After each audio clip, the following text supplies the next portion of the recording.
No One Left Behind has been the main organization for the past several years that assists Afghan and Iraqi translators that worked with the U.S. government. And we assist them in several ways.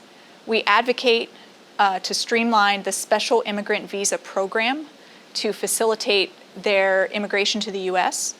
We assist them with resettlement once they're here in the U.S. with access to housing, access to meaningful employment. And for the past year, we have been involved in helping those folks evacuate from Afghanistan.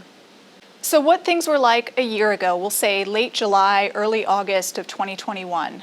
No One Left Behind had mainly been focused on resettlement assistance, but we noticed that with the Taliban starting to take control of regions within Afghanistan and the announced U.S. withdrawal, there was a great increase in the number of special immigrant visa recipients and those that were in the pipeline waiting for their application to be approved that were reaching out to us with concerns about getting out of Afghanistan safely. So prior to the Taliban taking over the full country and taking over Kabul, in late July, we started a program with a partner called Change Reaction to fly people out on commercial tickets from Kabul. We thought we would have a couple months or several months to fly as many people out as possible, but rather Kabul fell within a matter of days. We had just started a program to fly people out on commercial flights out of Kabul. We had booked dozens of families that reached out for help, and we thought we would have months to execute this program.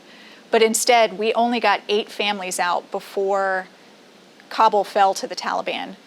And during that time, I'm sure as every other veterans organizations, veterans themselves that have been involved in Afghanistan, we were receiving frantic messages in the amount of hundreds a day, sometimes thousands a day, of our Afghan allies that were wanting to leave Afghanistan. During this time, as we all collectively worked to rescue and assist as many of our Afghan allies as possible, there was a tremendous groundswell of effort from veterans organizations, new organizations that stood up, and individual volunteers that wanted to help the people of Afghanistan, the people that they had worked with. So it was a unified, coordinated effort of all these individuals, all these organizations working in conjunction with the U.S. government, with other established nonprofits and resettlement agencies to attempt to help as many people as possible.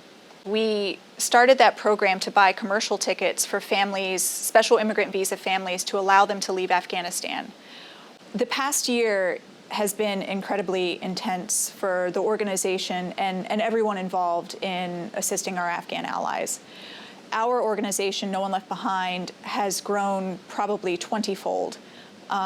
With the number of full-time employees, with the number of ambassadors, which is what we call our community organizers that are Afghan Americans and Iraqi Americans, as well as the amount of assistance that we are giving out and the number of people, special immigrant visa recipients, that we're tracking that either need evacuation from Afghanistan or assistance as they're newly arrived here to the U.S.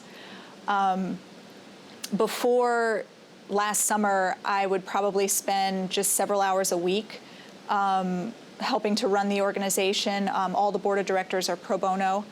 But now this is something that I spend several hours a day on. The messages, the requests for assistance continue to come night and day, hundreds of people reaching out.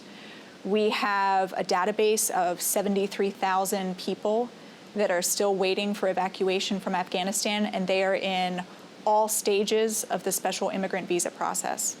Over 86% of our Afghan allies, our special immigrant visa applicants, are unable to work, are not allowed to work, do not have a steady stream of income in Afghanistan, and there is an overwhelming feeling of danger and uncertainty because of operating under the Taliban regime now.